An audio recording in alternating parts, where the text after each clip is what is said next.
are now checking out the Win Podcast, where the everyday people are the celebrities. So let's get to know them.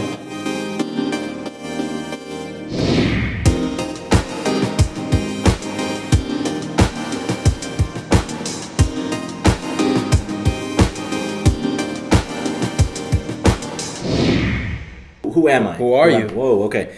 Well, I'm discovering that every single day. It's funny that you bring up the first day we met, and you were like, "Oh, this guy," you were chill. Like back then, man, I was like, me personally, I was completely different than how I am now. Like I barely even had like a pulse at that time. I remember just sitting there like watching these. You guys are animals. Yeah. You guys are literally animals, and like you guys are just like no filter, just. Making fun of each other's like most insecure things, like cutting deep. Yeah. And I'm there just watching you guys like uncomfortable, but at the same time, like feeling like this is where I want to be. Nice. So it felt right. So now, from then till now, it's like working my way up to finding out that person that I am today. But I'm pretty sure you found some things about yourself that you learned through those years, right? No. So you could come up with a good amount. Like you already described who you were. Yeah. You can describe who you are right now, presently. We all know that you're learning more about yourself. So share what you have learned so far about who are you in this present moment. All right. You mentioned that I'm an artist. So I'm a type of person that I'm always trying to improve as a person, whether it's my insecurities, my relationships with people. I'm super honest with myself, whether I like it or not. What I do for a living, I do occupational therapy. So I work with older people, if those don't know what OT is. I'm basically helping these patients get back to doing the things they like to do. And a lot of them are, like 60 years old. I got like a 103-year-old patient. And they either, they get a stroke, they break a bone, they go to the hospital, and then at the end of the line, they see me. So that's my profession. Outside of that, I try to do as little as possible of that, even though I do enjoy that to help. If I can only have so much of that in my life, because it's just like mundane, it's like a routine thing. So then what brings us here also is you found something that you like to do, when you turn off the switch of the 9 to 5, and that is playing guitar and singing. Right. So how did you get into playing guitar? Oh man, okay, so so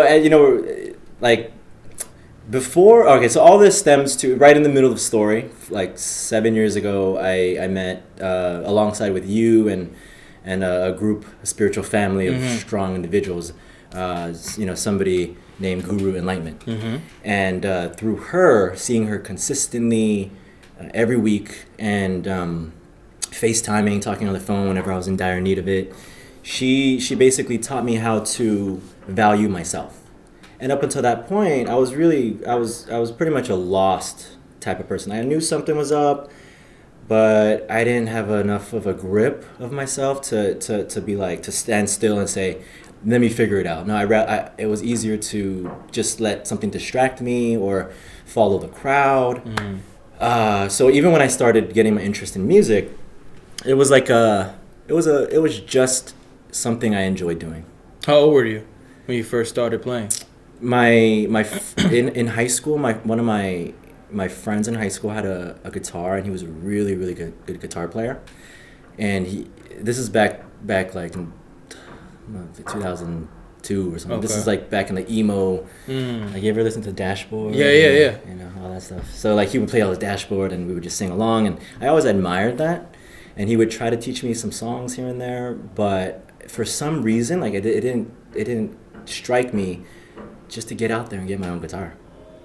And for whatever, I think it was because of like the household that I was in. It just wasn't the culture. Yeah.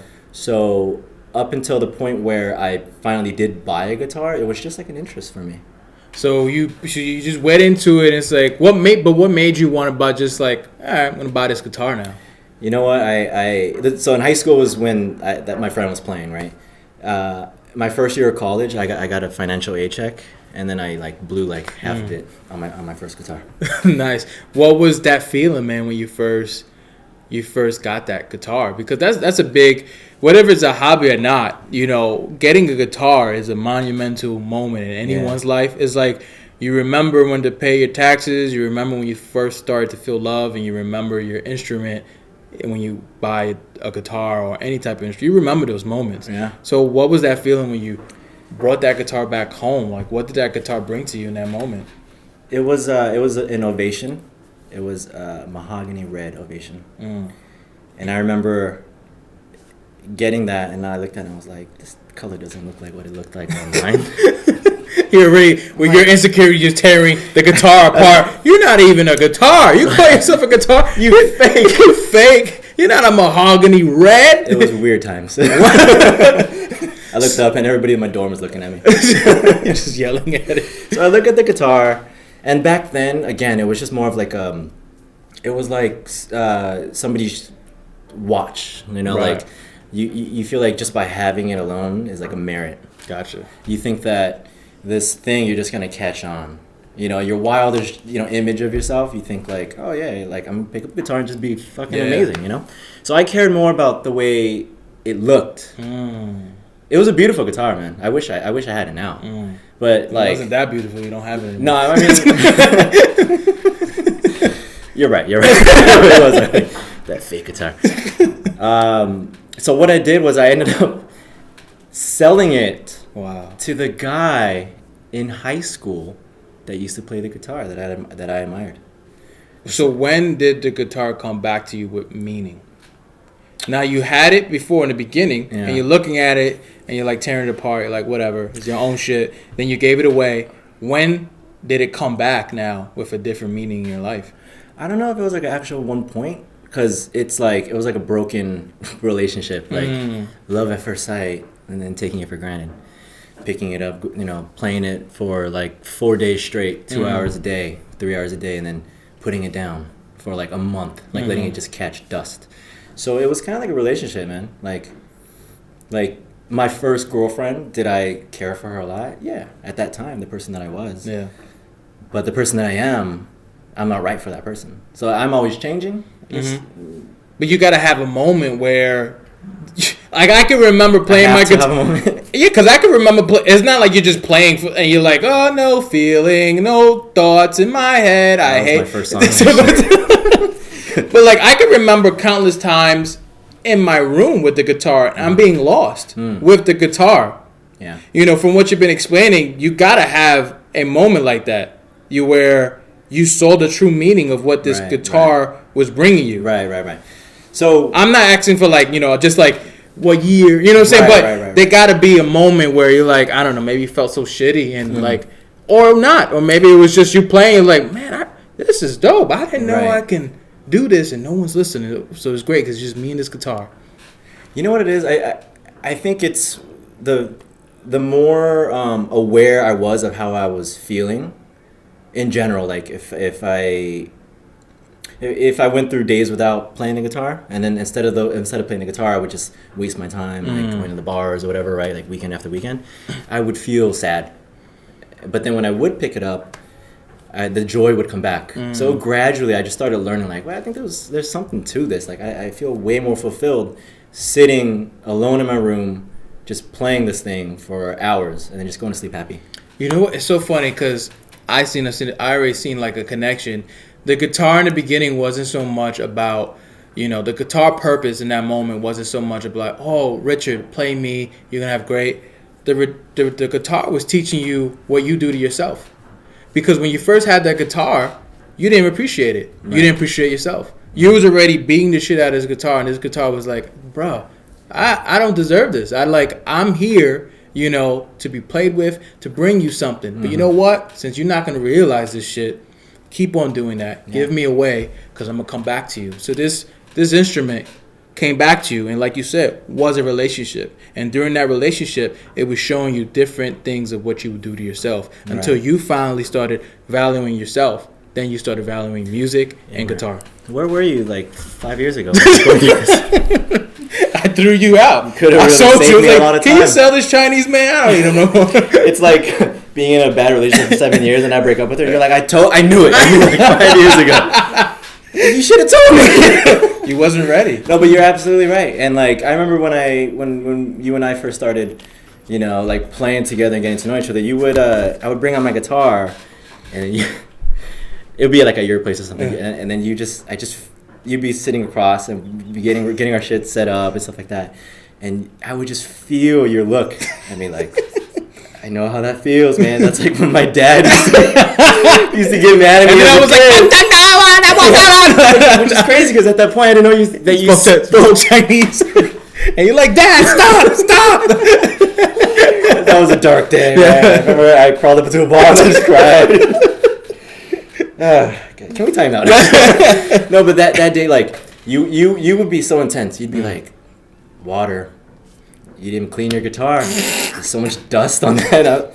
I feel so ashamed. So now I still think about that sometimes. Like when I have like a show or something like that, and I'm about to like take it out. Like I'm packing up my stuff to go to the theater. I'm like, I gotta clean this shit. You know what? I know when's gonna be out there. I can see the dust from a mile away. I'm like, you're like playing great. You're killing it, singing it. But I'm just looking at you.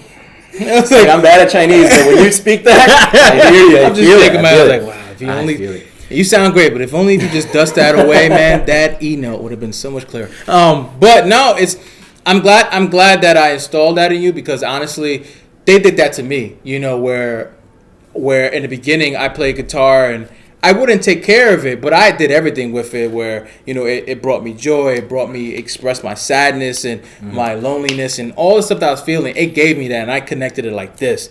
The other side of it was taking care of it. And I remember it to this day, you know, this guy named Jorge from Guitar Center, I brought him my guitar to get it set up. And this is where I'm getting into the whole world of setting up your guitar and treating it like a human being. And he's the same look that I will give you because I know what music brings to you and how much passion you have into it. He saw that in me, and then he was just like, you don't do setups? And I was like, well, that's why I'm here, you know, to fix it. He's like, wow. And at my eyes, I don't think it's a lot of work. He's like, it's going to need a lot of work. And I'm like, and I'm looking at him like, man, just change the strings and like clean it up. It's like, you see this? It's be oiled. You see that? In a couple of years, the wood is going to get messed up and you have to pay another $7. You see this? This is dirt getting in between. That's going to mess up. Like, he's just breaking he's like, you got to nick here. You got to fix that. I can save it for you. You shrank. I'm shrinking. At this time, I'm playing for a while now. And I'm just like, I feel like he was like, my dad in guitar. So you know. Yeah, and he was that like he was telling me in English, not in Chinese. And he's just breaking me apart. He doesn't speak Chinese. No. He taught me, but what he was doing, he was teaching me. He said it with the beautiful line. He says, you know, would you leave your child this dirty if you ever have a child? Mm. Would you leave your child not in a case? Would you leave your child cold outside? He's like, I was like, no. Really deep. I was like, no. He said, so why would you do this to this guitar? Mm-hmm. He said, I said, you love it? I was like, yeah, I do love it. So treat it like you love it. Wow. And I was like, whoa. And I was like, thank you so much. I said, you taught me so much right now about this guitar and about myself with this guitar, and I'm always going to take care of my guitar. So I took those lessons now and I try to install it into you because it makes a difference. When you love something, you just don't treat it like shit. You know, you got to take care of it. So I want to know, when did you start, I guess, writing and singing? So now you got the guitar playing, right? And now there's another layer you want to start breaking out of and basically, I guess, start creating songs, start writing somehow, and maybe, you know, singing out loud in your own room. When did that, I guess, start taking fruition, like, seriously? Mm-hmm. It was always a separate thing. When I played the guitar, it was just the guitar. When I wrote, it was just the writing. It started off as like poetry, just like in my own head, like full of myself. Oh, that sounds good, you know. Like, let me put it up on Facebook. You know? Let's see how many likes I get. Yeah. So you can like go back to my history and like there's always like deep little insightful things that are like who knows what they mean now. I'm gonna start looking now. Don't do that. Deactivate. When did I start doing it? I mean, I remember my first song. So you was always writing then? I was always writing. I was always thinking of these like resonating 2-liners, 3-liners, 4-liners, and I never thought that it would be in music. I remember I had another friend who he was a musician, so he would play and sing, and this is in college at that time. Oh, and this is the beginning when I first got my guitar. Like I Mm. wasn't invested in it, so of course my confidence level was down. I didn't Yeah. feel like I could do that much with it. So this guy, I told him, I was like, let me write music for your songs, and he was a singer songwriter. So Nice. obviously, as a singer songwriter, be like, I don't want your music. But at that time, that's how separate it was, right? So I remember it was probably like 4 years ago or so. When everything all clicked into Yeah. one, where Yeah. the writing, playing, and singing. Mhm. He was like, I'm going to take this step. Right. Was there a moment that happened, or you just went into your house one day and was like, I'm going to put all this shit together right now? I remember one distinct moment where one of my, and you're a singer songwriter. You know, like the best songs are the ones that you just write. Mm-hmm. 10, 15 minutes. You Yep. know, think about it. It just You don't comes think out. about this rhymes with this. Oh, is this real? You know, this is lame. Yeah. You know. So I remember one of my first songs. I was just getting really into it, and I was recording as well. And the best feeling, probably ever, as a musician, is when your own songs move you. Mm. So I remember singing these lyrics just like first time over off the top of my head, and like I'm making myself sob and cry. So like I have this on recording, just like Nice. Your voice sounds so. great. Those by are the way. lyrics. It's deep. Did you put that on Facebook? No, copyright. Oh, okay, So, okay. yeah, I'm trying to make can't give everything up for free. So what were you feeling in that moment where you're crying? Because in that moment you allowed your guitar to really be one with you. Mm-hmm. What did you feel in that moment? Was it sadness, or was it a relief, or was it like, oh, I'm fucking doing this? It was. I mean, obviously, like I'm sobbing because my emotion is like a Right. hurt emotion. Yeah, yeah. But at that point, it's like hurt and joy kind of meet up so close, right? Yeah. It's all really your perspective on it. So the fact that out of those feelings that I was having, to come out with this song that I still love to this day, like one of my favorite songs. I'm a big fan of the. I play it every day on my way to work. I just put it on repeat. When you did, I was like, "Yo, that was my favorite line. Yeah. So thank you for sharing. Thank you for creating that masterpiece. Pleasure. What were the challenges you face doing the music, doing the singing? Once you got a good grip of like, this is what I want to do, as a whole, and just keep on practicing that craft. What was the challenges that came towards you now once you took that big leap? Every challenge known. It's like, the end of the road, or the end of a song is the glory, right? Whether it's the crowd loves it or not, doesn't matter how many repeats you get. It's like, at that point when you're done with that song, you think that song is amazing. It touches every string, every chord in your body, right? So that's the end. But getting there to that point, man, it's like it's not just the mechanics. It's not just how do I hold a note. It's really, why don't I think I can hold a note? So the question was, what was the challenge? Challenges is just Believing in myself. Yeah. That's the ultimate challenge right there. Like every day, that's it's like me against that person right. that tells me to do the opposite. What keeps you going? Because I know there's plenty of times where you probably like, why am I even doing this?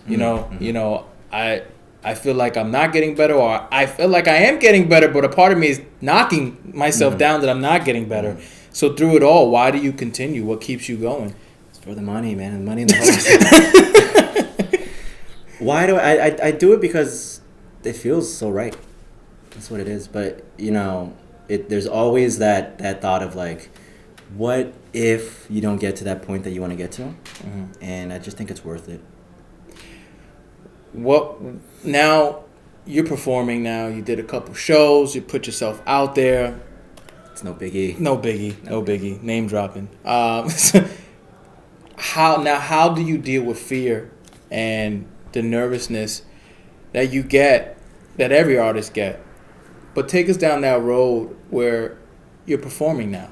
Now you're an artist. You have music You could perform. If you do an open mic, people say, yeah, come on down, whatever, or any show, yeah, I can sing a song. You're at that level now because you earned it and you bust your ass to get there. How do you deal with the fears that come, the doubts that come, and basically the putting yourself out there? Mm-hmm. Well, I mean, it's uncomfortable every step of the way. It's so new to me. Mm-hmm. So I feel like every time I do put myself out there, I learn a great deal from the time before. But now it's just like I have to do it. Mm-hmm. Because regardless of how the show went, and at that time I could have been feeling a certain way about it, but like looking back in reflection, like I'm so happy I did it. So now the way I get through it is just I just say, you're doing it. Mm. And since you're going to do it anyways, you might as well try to enjoy yourself. Try to be calm and centered. And if you feel insecure, then that means something. Right. It's not just I'm nervous and I have to work on my stage fright. No, it's like you feel insecure for a reason. Mm-hmm. And it goes so much deeper than just, the actual music. How do you feel afterwards once it's done? So happy. Mm-hmm. I just feel like such a huge weight is lifted off my shoulder. And I'm still learning as a musician if like, is that a good thing? Yeah. Because the show's coming and I'm just like, I just want to get this show over with. Mm-hmm. Like, is that like you've had a few shows on it? Is that so? Like it all depends on how you spin it and how you look at it. So what would you say? For me, it's just it's not that I want to get it over with. It's I can't wait to explode on stage. Like I can't wait. Like I've been busting my ass for creating the show, memorizing the show, singing, writing, whatever it is. I'm just so anxious. It's not about getting rid of it. It's just I'm so anxious to finally do it. I just want to do it. That's it. That's like what I'm feeling in the moment. And when it's done, you realize it just goes by so quick. And I feel fulfilled. I feel so happy. And I have those moments too where, I'm excited. I'm not looking at it as nervousness, but I get the energy, and I just flipped it. I was like, well, this is good energy that I need to use. It's free energy that my body's giving me to go out on that stage and use it. Mm-hmm. So, that's where I'm at now. I can agree with you. In the beginning, when I started doing comedy and stuff like that, it was, when am I up? All right, I'm up next. All right, let me hurry up and bang out these 6 minutes. The anticipation. I just want a good set. I just want to be on stage already. Like I just want to be on stage and just do what I have to do and done. And then that's the feeling I got before. And so sense of it is like I just want to do it. And another was like, can it be Tuesday? Because of the nerves, right? Yeah, because I didn't know how the preparation. The preparation. I didn't know. Worry thoughts. Yeah, I didn't know. Perhaps. I mean, the most scariest thing is when you do improv or comedy or whatever, or any show, any type of art. You don't know the reaction you're gonna get, right? You're gonna go out there and do it. Of course, you want a great show. Of course, you want a great audience, but you don't know. Unless that will always remain the biggest unknown in performance art. You could go on Broadway and perform every day, but you still don't know. You're probably going to get applaud at the end, but you don't know if what worked yesterday is going to work today. You don't know if that applause break is going to happen there. So it's like you always got to, I think that's something that I love, is that you always got to be on your toes. So you start to realize that you can't control how your art is going to be taken. I can't control, and that's something that Guru Enlightenment taught me. Yeah, Guru Enlightenment taught me that. I can't control what people are going to feel. I can't control that. And that's a big relief. And that's a huge relief. Mm-hmm. Do I want a good show? Do we want a good show? Yes. That's a given. No one's going to say, oh, I can't wait to bomb tonight, motherfucker. Woo, I hope I get booed. I hope nobody comes. I hope nobody comes. No one says that, But you do say, man, I hope I have a good show. I hope there's a good crowd. That's all I can do. I hope. Whatever is in my control, I'm going to give my all. I'm going to give my all, no matter if they're getting the jokes, whatever they're getting the music. I know I am, and that's what she told me. It's about you fulfilling yourself. Whatever they feel is whatever they feel. You can't control that. Yeah. So I'm actually at that stage now, where I'm confronting those feelings of what is this thought? Caring about, even caring about how I sound right now, because I feel like. Correct me if I'm wrong. That's where you kind of want to be, where that voice that criticizes and judges, that you can't hear that. You got to kill that. You're performing. When I go on stage, you don't hear that. is before the stage, right? When I go on that stage, all that shit leaves. Right. All that shit leaves. And that's me honestly speaking. Even before when I first started, that leaves. I don't know what it was. It just leaves. And I'm like, are you really going to bring that shit on the stage? Like something just clicked. Are you thought you was going to fail backstage. So you really want to fail on stage? Like, it just left me. I'm like this total different person. Just like Did you have a moment? Or then you interview me in this? Your podcast, motherfucker. Did I have a moment what? Where you were like, oh, I can turn this off. Or why would I want to sabotage myself? Honestly, I mean, there was talks. When I would listen to my sets, I know where I gave myself in to certain things, and I didn't like that. I'm not my worst. I would say I'm my biggest critique. I'm so hard on myself in good ways. Just like, I don't like this. I'm not gonna wait till somebody tells me, "Oh, that was okay. Oh, that was good." That's the worst shit that anybody. I'm sorry. Even when you felt like you didn't do good and someone says you were amazing. Right. Because anything nowadays to me is amazing. That's like the freest, most valuable giveaway now. That word amazing is being used so many times that when I get that now, I question that. Like, You get an amazing. Everybody gets an amazing. It's like, when I used to play basketball, whatever, my team came in 6th place. We came in 6th place or 10th place because we sucked. What was your team name? Oh, I forgot. Amazing. No, actually, we were called the Amazing. We it was the Mets, but we sucked. But what I'm trying to say is, we didn't earn a number 1 place trophy. No, the people who were great got that trophy. The people that sucked got 10th place or nothing. So going back to when I would do stuff, I don't like this. Yeah, I had them laughing where I can improve on this. I'm not fulfilled. And that's when I started like really, honing in on the craft and just knowing, leave that shit backstage. That's it. And every time I have a moment like that backstage now, I'll kill it with a positive thought. Like one of the biggest things, what if I forget something on stage? And Guru just said, then you just forget. You keep going. Right. So sometimes that lesson will come backstage where I'm about to go and do an hour and 10 minutes. I'm like, yo, what if I forget a part? And then the positive is like, then you forget the part. Like, it's so simple. Such a chess match. Then you forget the part. And then you talk and it's going to come back. So yeah.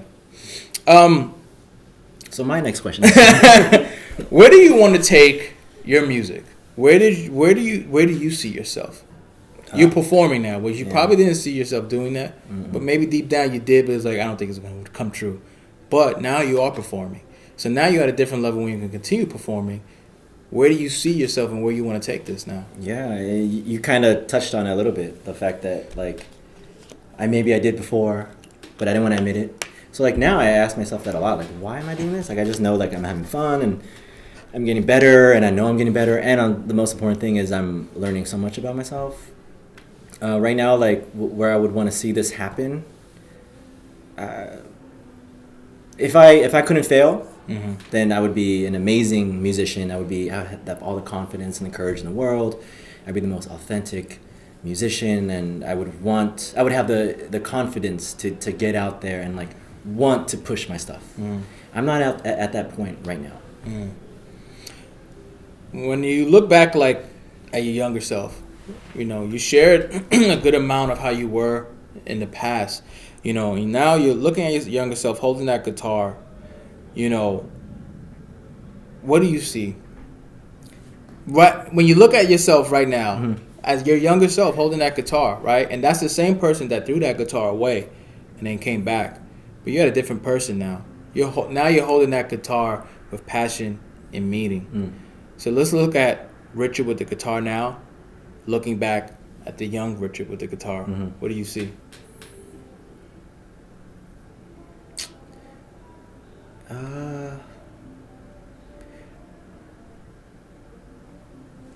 I see definitely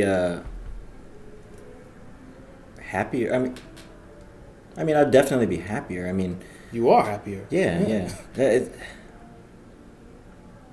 You see growth. That's kind of lessons. I wouldn't take it for granted. I would. You know what I would see, which is kind of not a good thing when I think about it. But I was gonna say I see more opportunity, but that's a complete lie, because every opportunity that kid with the guitar has, I have now because when you're a kid, you have so much more time and But no, I will agree with you there because yeah, that kid had opportunity, but he didn't take it. So the kid the man that's holding the guitar now, looking back at that younger Richard, didn't take advantage of his opportunities. The man now has taken those opportunities. So you are right when you hit it on the nose. I see opportunity. You're right, but you didn't take them. This person now has taken them, has taken a chance on himself, has taken the opportunity to learn and grow from a spiritual teacher, has taken the chance to learn and take the opportunity to learn from others in a guitar, saying, I don't know, but I want to know. You know, from learning from other musicians, artists, performing, you know. You hit it right on the nose without you even think about it. You was about to take it away. You was about to take the word opportunity away in this moment, and I brought it back. Right. So yeah, you did. You absolutely took that. Yeah, the funny thing is that kid who just kept holding on to that guitar and he didn't let the world and you know everything else stop him from that. He just kept going forward with the guitar. He wouldn't have dealt with the bullshit that he put on himself. From the moment he put down the guitar to the moment he picked it up as an adult. So like the reason why I stopped myself was because I was trying to say that kid has more opportunity than I have now, but I was thinking that's not true at all because I have all the opportunity now. But you have even more opportunities now than that kid once had, to be honest, because you took the chance on that opportunity, right? So let's say that young kid had the opportunity of just playing the guitar. He denied that opportunity because he gave the guitar away. Then comes the opportunity came back again with the guitar. Decide, all right, I'm going to do the opportunity. I'm going to take it. I'm going to learn the guitar. Another opportunity came, write and sing. You probably knocked it down, came back in your life. Now you did it. Took the opportunity of writing and singing. You're doing it. You're blessed with so many more opportunities because one by one, you was taking these steps of opportunities and doing it and using it. Now comes along the opportunity to perform. Put your stuff out there. You did it. So now you're at a level that more opportunity is going to come because you're putting yourself out there even more. So now you're going to get people, can you come do this show? Can you do this? Can you do this open mic? Can you create a song for me? Hey, can you sing on the track for me? Hey, I was just thinking if you could just teach me something on guitar. Hey, have you ever thought about maybe just acting or whatever? Hey, opportunities is going to keep building and building and building and building. The person you are right now, your opportunity is endless. Because you're going after it. You're right. You should write a book. Called Opportunity. You're absolutely right. That's the disease of a lot of human beings. They just feel like they're too old or they're too dumb. They're not talented enough. And they don't realize that you don't know what life has to give you, man. You don't know when it's going to end. You don't know how long it's going to go. You don't know what you're capable of. What advice would you give other artists, musicians, singers like yourself? Because you have the journey that many of us have inside of going out there and doing something that we love. May start as a hobby, but then it becomes a passion. And you probably could see yourself in other people as well. What advice would you give them? What advice would I just give any musician? Any musician, artist, singer. I would say be true to yourself. And your art, I don't know. That I don't know. I mean, just be true to yourself, man. Because I can just speak from my experience, and I learned through my music. So the rate that I'm growing personally, it just happens that my musical talent and gift is growing as well, and it goes hand in hand. So that was a lesson that I wish I could tell myself when I was younger. You know, just keep at it and be authentic, be honest with yourself. Would you say being true to yourself has been one of the biggest lessons you learned in your journey up to now, and through with music within yourself and also in music, is by being true to yourself? Yeah. I think all my life I was searching for who I was, and I would get a little bit here, but then I'd retreat. And now is when I'm realizing what I want to be. I you know what it is? It's important to know what you want to be. So being true to yourself and also acknowledge what you want to be. Yeah, you got to be honest with yourself. You got to be like, what is it that makes me happy? What is it that makes me depressed? What can I do about it? And like, you know, have control over that. Is there anything else you want to explore, like outside of music and singing and creating? Is there something that you want to do that kind of still scares you? That you're like, but I'm at a better place now. I'm gonna try it anyway in the long run. I've always been into like the acting, the music. I feel like right now, that's where I put my energy towards.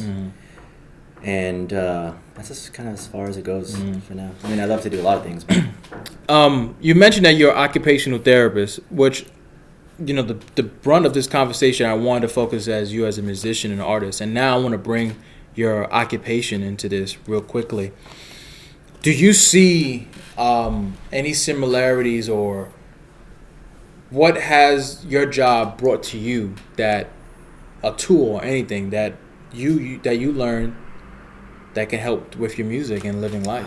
I learn something every day. Every session that I have with the patient, I'm really blessed to have this job because I'm talking to people who have lived a long life, and they all have their own different personalities and their own cups inside that they fill with whatever they choose to, their own perspectives, and they all are hurt, so they're all trying to get back to a goal. And it depends on their mentality, depends on how much doubt they have, how much resistance they have, how much negative talk they give to themselves. And it goes hand in hand with me as because you see yourself in them. Definitely. Yeah, and like, there's times where I want to just focus on the fact that I didn't, that I thought I was getting it vocally. And then I'm listening to myself, I'm like, that doesn't sound like how I sounded yesterday. And I that's a fork in the road. I can go one of two ways. And when I see somebody that I believe in, because I believe in my patients, and I know they're improving, but they can't see it because they're so close to the forest, right? So I have to be the one that says, don't forget you got here because of X, Y, Z, and don't forget how you were 2 weeks ago. Like now, like you weren't walking before. Now you're walking. So I have to be that annoying person to them to keep You're being a guitar to them. It's an amazing analogy. Amazing. Because that's what the guitar was telling you as well. So you're being a guitar to them. And then in hindsight, they're being a guitar to you as well, because they remind you everything that you learned through that guitar. You get a guitar. You get a guitar. Everybody gets a guitar. Wait, do I get a guitar? You get a guitar. Do I get the red mahogany guitar? You might. You might. What's behind door number 1? My friend, who's amazing, he plays it.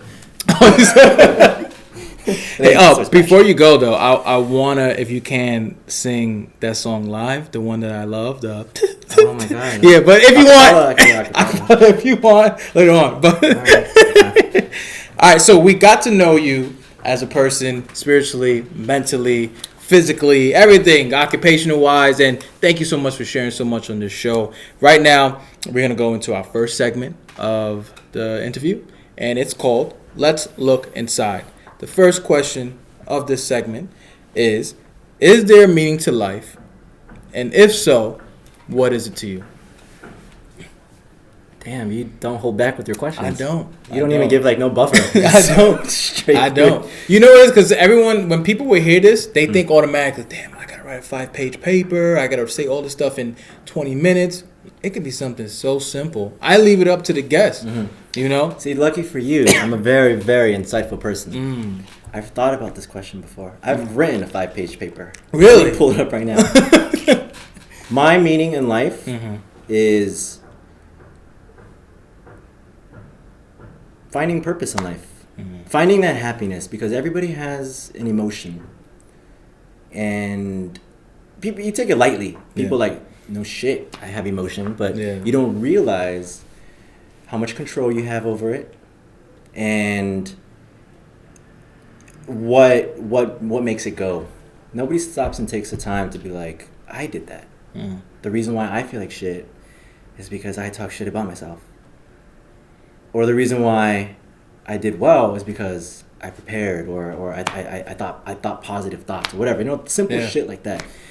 So I think it's just really finding purpose. Finding purpose. Yeah. The next question in this segment: if you can teach everyone one concept, what would have the most positive impact on humanity? That you're in control. Nice. I love that. Our next segment is called Words from My Spiritual Teacher, Guru Enlightenment. She's also your spiritual teacher as well. She teaches spirituality, to believe in yourself, to being who and what you are, and breaking free from society. You guys, by this time, have checked out her website, have looked at the descriptions that I left about her book, and I'm going to read a passage from what she wrote. It's called Inspiration. It's on her website, guruenlightenment.com. All the information will be in the description. So this passage is called Inspiration, and it goes, "We all need to be inspired, but we forget that the ones we need inspiration from is ourselves. We so easily accept it from others when we needed to do it for ourselves first." How do you feel hearing that? As always, it's 100% true, man. It's 100% true. And I'm learning that more and more now, that things don't come easy, but it's only because you make it hard on yourself. Mm-hmm. Things don't come for free because you got to earn it. And what I got from that paragraph was, you have to be your own guide. So you have to be the one that gives yourself a reason to get up and do good, whatever that may be. And if bringing it back to music, I have to be the one that fuels the fire. I have to be the one that tells myself, I have to be my own therapist. Mm-hmm. I have to be my own guitar to tell myself, this is what you love to do. Appreciate where you've come from and imagine where you're going to be in the future. But that doesn't come easy. I could easily bash myself and talk negative. You hit it right on the nail. I was going to say, when I read that, it reminded me of your journey. Inspiration. The guitar was the inspiration. And what it gave you was to look up to yourself.